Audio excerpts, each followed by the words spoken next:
السلام علیکم ورحمۃ اللہ وبرکاتہ. کیا حال ہے سب کا؟ الحمدللہ. نحمده ونصلی علی رسولہ الکریم. اما بعد فاعوذ باللہ من الشیطان الرجیم. بسم اللہ الرحمن الرحیم. رب اشرح لی صدری ویسر لی امری واحلل عقدۃ من لسانی یفقهوا قولی. قل هل يستوي الذين يعلمون والذين لا يعلمون. النکاح باب الحرۃ تحت العبد. آزاد عورت غلام کی بیوی ہو سکتی ہے. حدثنا عبداللہ بن یوسف اخبرنا مالک عن ربیعۃ بن ابی عبد الرحمن عن القاسم بن محمد عن عائشہ رضی اللہ عنہا قالت. حضرت عائشہ رضی اللہ تعالی عنہا کہتی ہیں کان فی بریرۃ ثلاث سنن. بریرہ سے یا بریرہ کی وجہ سے 3 سنتیں یا 3 باتیں معلوم ہوئیں. عتقت فخیرت، وہ آزاد ہوئی تو اس کو اختیار دیا گیا کہ وہ اپنے سابقہ شوہر کے ساتھ رہنا چاہتی ہے یا نہیں. وقال رسول اللہ صلی اللہ علیہ وسلم، اور رسول اللہ صلی اللہ علیہ وسلم نے فرمایا یعنی اسی کے معاملے میں، الولاء لمن اعتق، ولا اس کے لیے ہے یعنی لونڈی غلام کا ترکہ اس کو ملے گا، لمن اعتق جو ان کو آزاد کرے. ودخل رسول اللہ صلی اللہ علیہ وسلم، اور رسول اللہ صلی اللہ علیہ وسلم داخل ہوئے، وبرمۃ علی النار، اور ہنڈیا آگ پر تھی. فقرب الیہ خبز وادم، تو آپ کے قریب کی گئی روٹی اور شوربہ، من ادم البیتی، گھر کے شوربے میں سے یا سالن میں سے.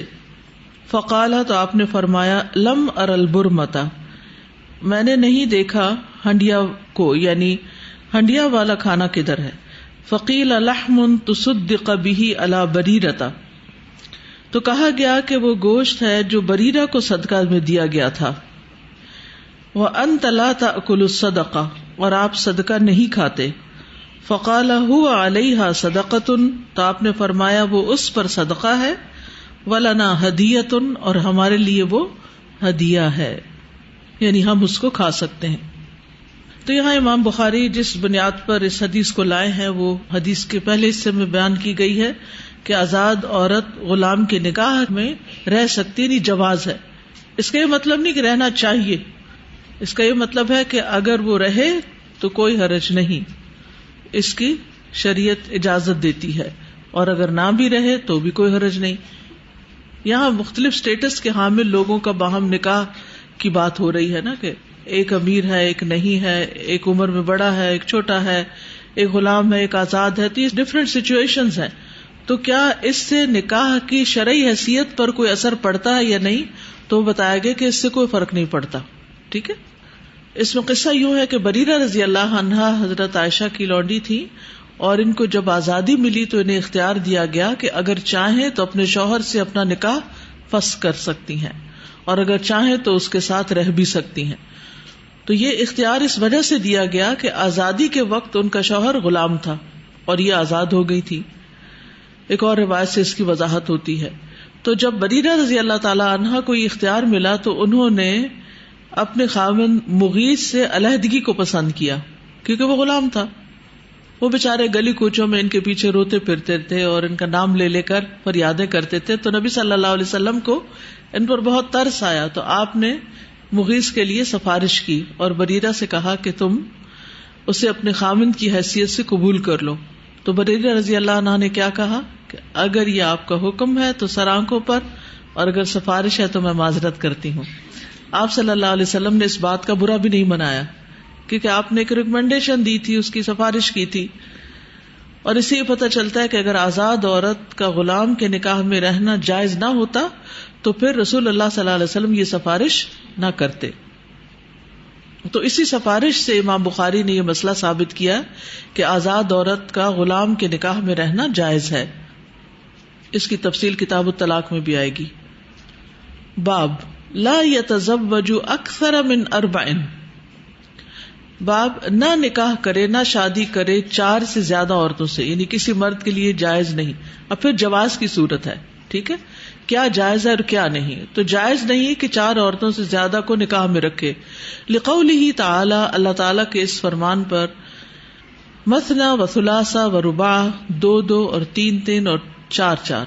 وقال علی بن الحسین، اور علی بن حسین علیہ السلام نے کہا، یعنی مثنی او ثلاثہ او رباع، کہ اس کا مطلب ہے 2 یا 3 یا 4. وقولہ جل ذکرہ، اور اللہ سبحانہ وتعالی کا فرمان ہے، الی اجنحۃ مثنی و ثلاثہ و رباع، کہ فرشتے جو سورۃ فاطر کے شروع میں آتا ہے کہ وہ پروں والے ہیں 2 یا 3 یا 4، یعنی مثنی او ثلاثہ او رباع. تو اس سے پتہ ہی چلتا ہے کہ واو یہاں او کے معنوں میں آئی ہے، لیکن بعض لوگوں نے اس کا معنی کیا نکالا کہ یہ اور یعنی 2 + 3 + 4 کتنی بن گئی؟ 9 ہو گئی نا. اور وہ پھر ساتھ یہ کہتے ہیں کہ چونکہ نبی صلی اللہ علیہ وسلم نے بھی 9 شادیاں کی تھی تو یہ بھی 9 بنتے ہیں، تو اس لیے عام بندہ بھی 9 شادیاں کر سکتا ہے، یعنی 9 عورتوں سے شادی کر سکتا ہے، جبکہ یہ درست نہیں. حدثنا محمد اخبرنا عبدۃ عن ہشام عن ابیہ عن عائشہ، حضرت عائشہ سے روایت ہے، وَإِنْ خِفْتُمْ أَلَّا تُقْسِطُوا فِي الْيَتَامَى، اور اگر تمہیں خوف ہو کہ تم نہ انصاف کرو گے یتیم لڑکیوں کے معاملے میں، یعنی پورا مہر نہیں دو گے. قالت الیتیمۃ، حضرت عائشہ اس کی وضاحت کرتی ہیں کہ یتیم لڑکی تکون عند الرجل، ایک مرد کے پاس ہوتی، وہو ولیھا، اور وہی اس کا ولی بھی ہوتا. فیتزوجھا، تو وہ اس سے شادی کر لیتا، علی مالھا، اس کے مال کی بنا پر، ویسیء صحبتھا، اور بری کرتا اس سے تعلق داری، یعنی اس کے ساتھ معاملہ برا کرتا. ولا یعدل فی مالھا، اور وہ اس کے مال کے معاملے میں عدل نہیں کرتا تھا. فلیتزوج ما طاب لہ من النساء سواھا، تو چاہیے کہ وہ شادی کر لے جو پسند آئے اس کو عورتوں میں سے، اس لڑکی کے سوا، یعنی اس یتیم بچی کے علاوہ.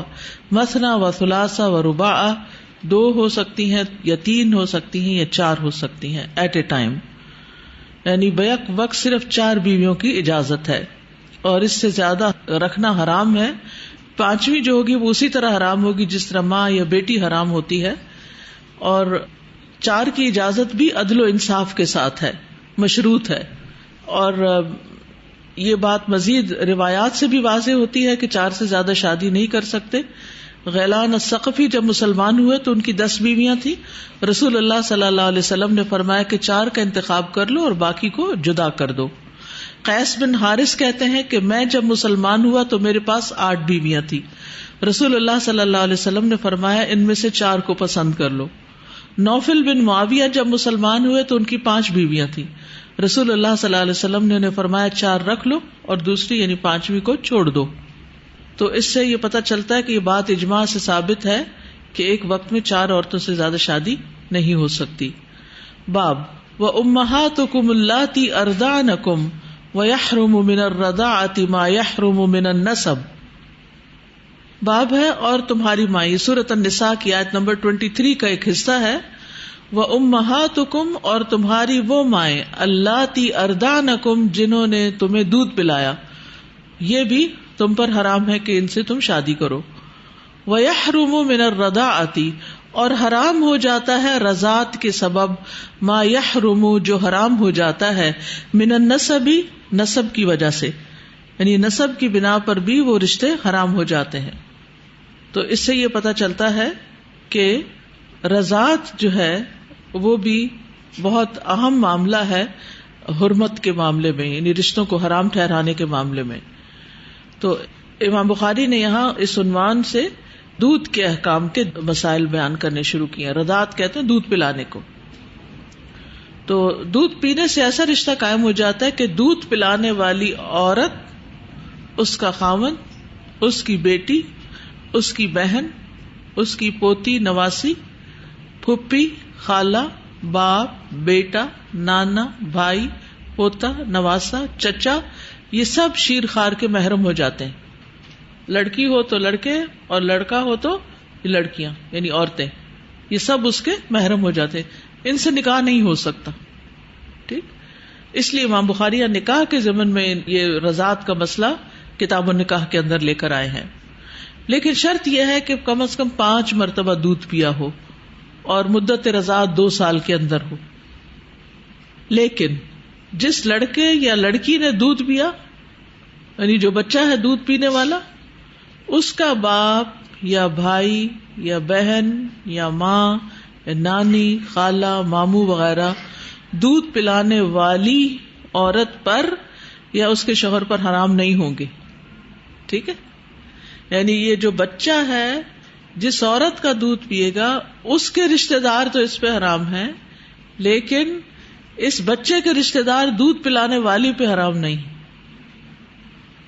ٹھیک ہے، بچے کا لڑکا ہے مثلاً تو اس عورت کی فیمیل رشتہ داروں سے پردہ نہیں ہوگا، لیکن اس عورت کا اس بچے کے میل رشتہ داروں سے، باپ بھائی وغیرہ سب سے پردہ ہوگا. ٹھیک ہے، تو قاعدہ کیا ہوا کہ دودھ پلانے والی کی طرف سے تو سب لوگ دودھ پینے والے کے محرم ہو جاتے ہیں، لیکن دودھ پینے والے کی طرف سے وہ خود یا اس کی اولاد ہی محرم ہوتی ہے، اس کے باپ بھائی چچا ماموں وغیرہ محرم نہیں ہوتے. حدثنا اسماعیل قال حدثني مالک عن عبد الله بن ابی بکر عن امرة بنت عبد الرحمن ان عائشة زوج النبی صلی اللہ علیہ وسلم اخبرتها، حضرت عائشہ نے ان کو خبر دی، امرہ کو، امرہ ان کی شاگرد تھی، ان رسول اللہ صلی اللہ علیہ وسلم، کہ رسول اللہ صلی اللہ علیہ وسلم، کان عندہا، تھے اس کے پاس، یعنی نبی صلی اللہ علیہ وسلم تھے ان کے پاس. کن کے؟ حضرت عائشہ کے پاس. وَأَنَّهَا، اور بے شک انہوں نے، سمعت سنی، صوت آواز، رجل ایک مرد کی، یستأذن فی بیت حفصہ، جو حضرت حفصہ کے گھر جانے کی اجازت مانگ رہا تھا. قالت، حضرت عائشہ کہتی ہیں، فقلت یا رسول اللہ، میں نے کہا اللہ کے رسول، ھذا رجل یستأذن فی بیتک، یہ کوئی مرد ہے جو آپ کے گھر داخل ہونے کی اجازت مانگ رہا ہے. گھر چونکہ قریب قریب تھے، ایک چھوٹا چھوٹا کمرہ ہی تو تھا، اور وہ بھی کوئی بہت پکے پلستر سے تو نہیں بنا ہوا تھا، تو آوازیں ادھر سے ادھر جاتی تھی. فقال النبی صلی اللہ علیہ وسلم، تو نبی صلی اللہ علیہ وسلم نے فرمایا، اراہ فلانا لعم حفصہ من الرضاع، اراہ میرا خیال ہے کہ وہ فلاں شخص ہے جو حفصہ کا رضاعت میں چچا لگتا ہے. قالت عائشہ، تو حضرت عائشہ کہنے لگی، لو کان فلان حیا لعمها، کیا اگر فلاں زندہ ہوتا اس کا چچا، یعنی حضرت عائشہ کا، من الرضاعت، دودھ پلانے سے، دخل علیہ، تو وہ بھی میرے پاس آ سکتا تھا. فقال نعم، آپ نے فرمایا ہاں.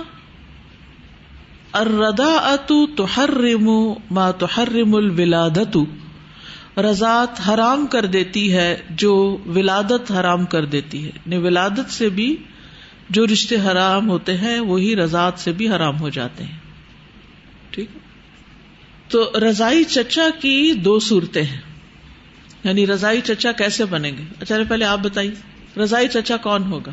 ہاں، جس عورت کا دودھ پیا اس عورت کا جو شوہر ہے اس کا بھائی، یہ رضائی چچا ہوگا. ٹھیک ہے.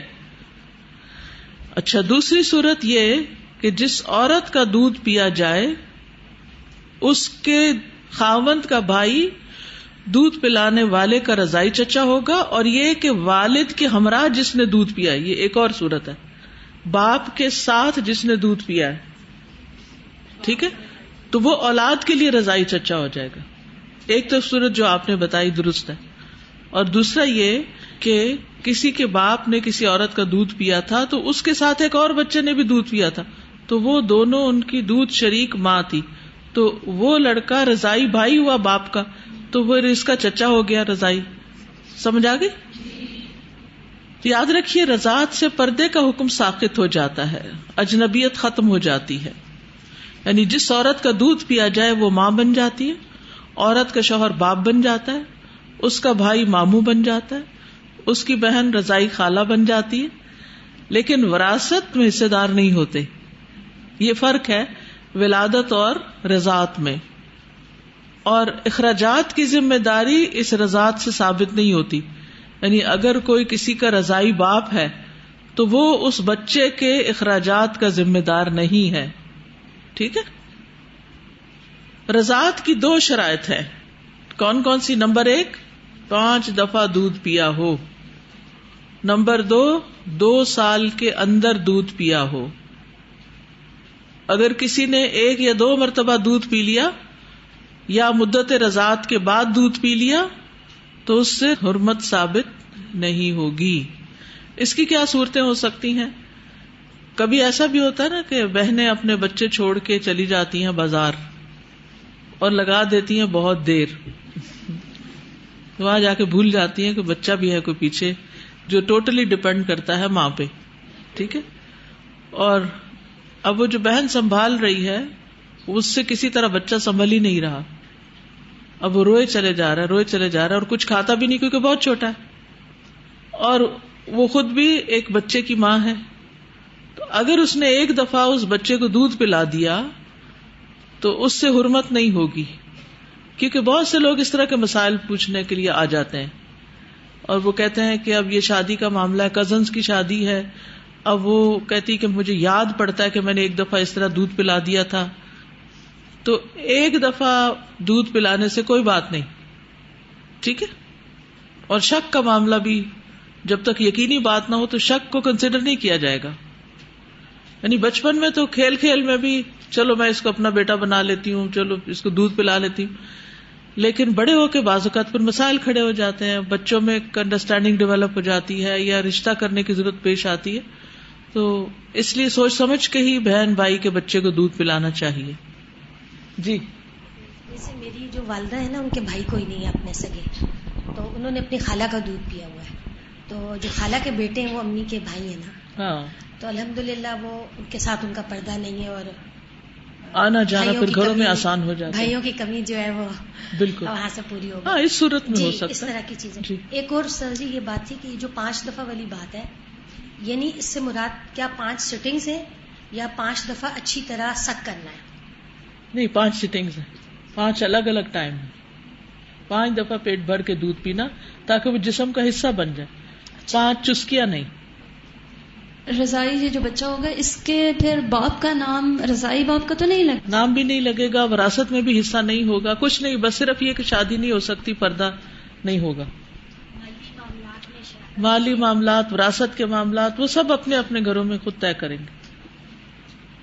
حدثنا مسدد حدثنا یحییٰ عن شعبہ عن قتادہ عن جابر بن زید عن ابن عباس قال، ابن عباس کہتے ہیں قیل للنبی صلی اللہ علیہ وسلم، نبی صلی اللہ علیہ وسلم سے کہا گیا، الا تتزوج ابنۃ حمزہ، کیا آپ حمزہ جو آپ کے چچا تھے ان کی بیٹی سے نکاح نہیں کر لیتے؟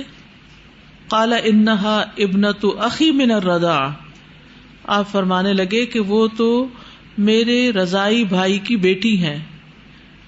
یعنی سویبہ نے حمزہ اور نبی صلی اللہ علیہ وسلم کو کٹھے دودھ پلا تھا، یعنی دونوں کو دودھ پلا تھے. کٹھے کا مطلب یعنی کہ ایک ہی وقت میں. وقال بشر بن عمر حدثنا شعبہ سمعت قتادہ سمعت جابر ابن زید مثلہ، دوسری سند سے بھی ایسے ہی آیا ہے. دیگر روایات میں آتا ہے حضرت علی رضی اللہ عنہ نے ایک مرتبہ رسول اللہ صلی اللہ علیہ وسلم سے عرض کی، اے اللہ کے رسول، رشتے ناطے کے لحاظ سے آپ کا رجحان قریش کی طرف ہے. رسول اللہ صلی اللہ علیہ وسلم نے فرمایا، آپ کے پاس کچھ ہے جسے میں پسند کروں؟ انہوں نے کہا حمزہ کی دختر سے شادی کر لیں جو آپ کے چچا کی بیٹی ہے. آپ نے فرمایا وہ میرے لیے جائز نہیں کیونکہ وہ میرے رضائی بھائی کی بیٹی ہے. ٹھیک ہے. تو نبی صلی اللہ علیہ وسلم کا حضرت حمزہ سے رشتہ تھا رضاعت کا، کیونکہ ابو لہب کی لونڈی سویبہ کا دودھ پیا تھا آپ نے بھی اور حمزہ رضی اللہ عنہ نے بھی. اسی طرح ابو سلمہ جو تھے حضرت ام سلمہ کے ہسبینڈ، انہوں نے بھی سویبہ لونڈی کا دودھ پیا تھا، تو وہ بھی آپ صلی اللہ علیہ وسلم کے رضائی بھائی تھے، جیسا کہ دوسری حدیث میں وضاحت ہے. ٹھیک ہے. تو جس طرح اپنے بھائی کی بیوہ سے نکاح ہو سکتا ہے، اسی طرح رضائی بھائی کی بیوہ سے بھی نکاح ہو سکتا ہے. اور حضرت حمزہ کی اس بیٹی کے نام مختلف آئے ہیں، امامہ، عمارہ، سلمہ، عائشہ وغیرہ.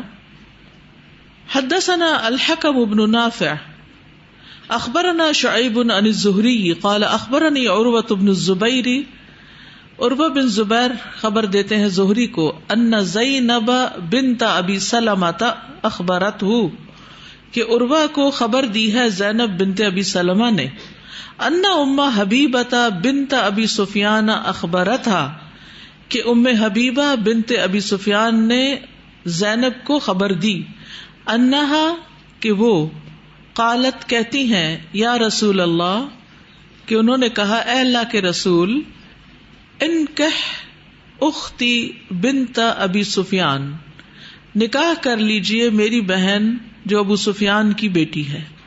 فقال او تحبین ذالک، تو آپ نے فرمایا کیا تم یہ پسند کرتی ہو کہ وہ تمہاری سوکن بن جائے؟ مطلب یہ تھا. فقلت نعم لست لک بمخلیۃ، میں نے کہا جی ہاں، میں آپ کے لیے کوئی اکیلی تھوڑی ہوں، یعنی پہلے بھی تو سوکنے ہیں. وَأَحَبُّ مَنْ شَارَكَنِي فِي خَيْرٍ أُخْتِي، اور زیادہ محبوب ہے مجھے کہ جو میرے ساتھ خیر میں شریک ہو وہ میری بہن ہے، یعنی میں اپنی بہن کے لیے چاہوں گی کہ وہ بھی اس خیر میں شریک ہو جو مجھے ملی ہے. فقال النبی صلی اللہ علیہ وسلم، تو نبی صلی اللہ علیہ وسلم نے فرمایا، ان ذالک لا یحل لی، کہ یہ میرے لیے حلال نہیں.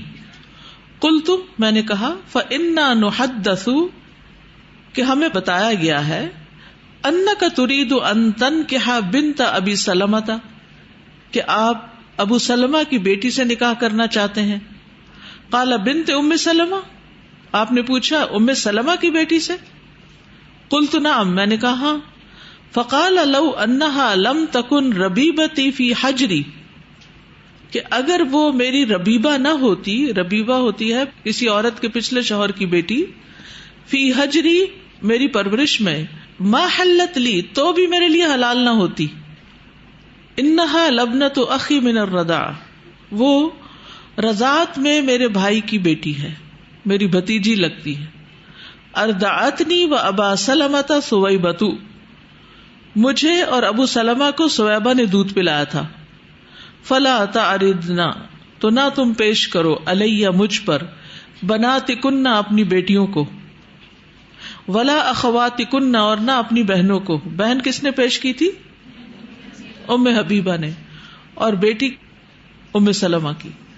قال عروۃ وسویبۃ مولات لابی لہب، عروہ کہتے ہیں اور سویبہ جو تھی وہ ابو لہب کی لونڈی تھی. کان ابو لہب اعتقہا، ابو لہب نے اس کو آزاد کر دیا تھا. کب؟ جب نبی صلی اللہ علیہ وسلم کی پیدائش کی خوشخبری لے کر آئی تھی. فأرضعت النبی صلی اللہ علیہ وسلم، تو اس نے نبی صلی اللہ علیہ وسلم کو دودھ بھی پلایا. فلما مات ابو لہب، پھر جب ابو لہب فوت ہو گیا، اریہ بعض اہلہ، وہ دکھایا گیا اپنے بعض گھر والوں کو. کہتے ہیں حضرت عباس ابن عباس کو خواب میں نظر آیا تھا، بشر حیبۃ، بہت بری حالت میں. قال لہ ماذا لقیت، تو اس نے کہا، یعنی جس نے خواب دیکھی تو اس نے ابو لہب سے کہا تمہیں کیا ملا؟ ماذا لقیت. قال ابو لہب، ابو لہب کہتا ہے، لم الق بعدکم، نہیں میں ملا یا میں نے پایا تمہارے بعد، غیر انی سقیت فی ہذہ بعتاقتی سویبہ، سوائے اس کے کہ جو اس نے انگوٹھے کے گڑھے کی طرف اشارہ کیا، یہ جو ہوتا ہے یہاں اتنا سا، جو انگوٹھے اور کلمے کی انگلی کے بیچ میں ہوتا ہے، سوائے اس کے کہ جو اس جگہ کے درمیان میں ہے، اور یہ بھی اس وجہ سے کہ میں نے سویبہ کو آزاد کر دیا تھا، بعتاقتی سویبہ، یعنی بس اتنا سا مجھے آرام ملا ہے اس انگوٹھے کے درمیان والی جگہ جتنا، باقی تو میں عذاب ہی عذاب میں ہوں. تو بنیادی طور پر یہاں جو بات کہی گئی وہ یہ کہ بیک وقت ایک ہی شخص سے دو بہنوں کا نکاح حرام ہے. دو بہنیں ایک وقت میں ایک شخص کی زوجیت میں نہیں ہو سکتی. ہاں ایک فوت ہو جائے یا اس کو طلاق دے دی جائے تو بعد میں دوسری بہن سے شادی کر لی جائے وہ تو ٹھیک ہے، لیکن ایک ہی وقت میں دو بہنیں دو سوکنے نہیں ہوتی، اس سے خون کے رشتوں کی حرمت پامال ہوتی ہے، قطع رحمی ہوتی ہے. تو ہو سکتا ہے کہ ام حبیبہ کو اس بات کا علم نہ ہو اس لیے انہوں نے اس طرح پیش کر دیا ہو، یا یہ بھی ہو سکتا ہے کہ وہ سمجھتی ہو کہ آپ کے لیے یہ حلال ہو سکتی ہے چیز یا آپ کی خصوصیت ہو، کیونکہ کچھ چیزیں نکاح کے معاملے میں آپ کے لیے حلال تھیں جو دوسروں کے لیے نہیں تھیں، کیونکہ رسول اللہ صلی اللہ علیہ وسلم کے لیے نکاح کے احکام دوسروں سے مختلف ہیں. اور اس کی وضاحت ایک اور حدیث سے بھی ہوتی ہے جو سنن ابی داؤد میں ہے. ابو ہریرہ رضی اللہ عنہ نے بیان کیا کہ رسول اللہ صلی اللہ علیہ وسلم نے فرمایا، نہ نکاح کی جائے کوئی عورت اس کی پھپھی پر، پھپھی بھتیجی ایک جگہ نہیں اکٹھی ہو سکتی، نہ پھپھی اس کی بھتیجی پر کہ پہلے بھتیجی سے کر لی پھر پھپھی سے، اور نہ نکاح کی جائے کوئی عورت اس کی خالہ پر، خالہ بھانجی بھی اکٹھی نہیں ہو سکتی، اور نہ خالہ اس کی بھانجی پر، نہ نکاح کی جائے بڑی چھوٹی پر اور نہ چھوٹی بڑی پر یعنی بہن. ٹھیک ہے. ام سلمہ کی بیٹی سے نکاح حلال نہ ہونے کی دو وجوہات تھیں. ایک تو وہ آپ کے زیر پرورش تھی تو وہ وربائبکم اللاتی فی حجورکم، ان سے بھی نکاح نہیں ہو سکتا، وہی محرمات میں سے ہے. اور دوسرا یہ کہ ابو سلمہ آپ کے دودھ شریک بھائی تھے تو ان کی بیٹی ہونے کی بنا پر بھی شادی نہیں ہو سکتی تھی. تو باب سے مطابقت اس حدیث کی کیا ہے کہ جو رشتہ نسب کے سبب حرام ہے وہ رضاعت کی وجہ سے بھی حرام ہو جاتا ہے. اچھا، یہاں یہ جو خواب کا معاملہ آیا ہے کہ خواب میں دیکھا گیا کہ ابو لہب کو تھوڑی سی آزادی ملی نبی صلی اللہ علیہ وسلم کی ولادت کے موقع پر خوشخبری دینے والی عورت کو آزاد کرنے کی وجہ سے، تو اس بارے میں ایک اور بھی روایت میں آتا ہے کہ جب عباس رضی اللہ عنہ نے خواب میں دیکھا کہ ابو لہب بہت بری حالت میں ہے اور اس نے کہا مجھے مرنے کے بعد کبھی راحت نصیب نہیں ہوئی سوائے پیر کے دن عذاب میں کچھ تخفیف ہو جاتی، کیونکہ پیر کے دن اس نے آزاد کیا تھا لونڈی کو. تو اس سے کچھ لوگوں نے کہا کہ نبی صلی اللہ علیہ وسلم کا اگر جشن ولادت منایا جائے تو اس سے بھی عذاب ٹل سکتا ہے. یہ مسئلہ نکالنے کی کوشش کی، یعنی لوگ اس سے میلاد کو ثابت کرتے ہیں. یعنی ابو لہب نے کہا کہ سوموار کے دن میرے عذاب میں کچھ تخفیف ہوتی ہے، اور اس کی وجہ کیونکہ پیر کے دن اس نے آزاد کیا تھا لونڈی کو، نبی صلی اللہ علیہ وسلم کی ولادت کی خوشی. تو ابو لہب نے نبی صلی اللہ علیہ وسلم کی ولادت کی خوشی منائی تھی، تو ہمیں بھی آپ کی ولادت کی خوشی منانی چاہیے اور اس دن دھوم دھڑکے سے جلوس نکالنے چاہیے اور دیگیں پکانی چاہیے اور عید منانی چاہیے، وہ جشن عید میلاد النبی منانا چاہیے.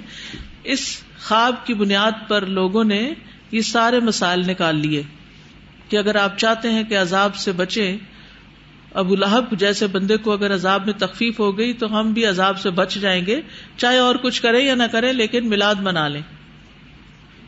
سب سے پہلی بات تو یہ کہ یہ ایک اصول کی بات ہے، کیا دین کے احکامات خوابوں کی بنیاد پر اخذ کیے جائیں گے یا قرآن و سنت کی بنیاد پر؟ تو جب کوئی آپ کے سامنے اس قسم کی بات لے کر آئے تو آپ اس کو یہی بس ایک بات کریں.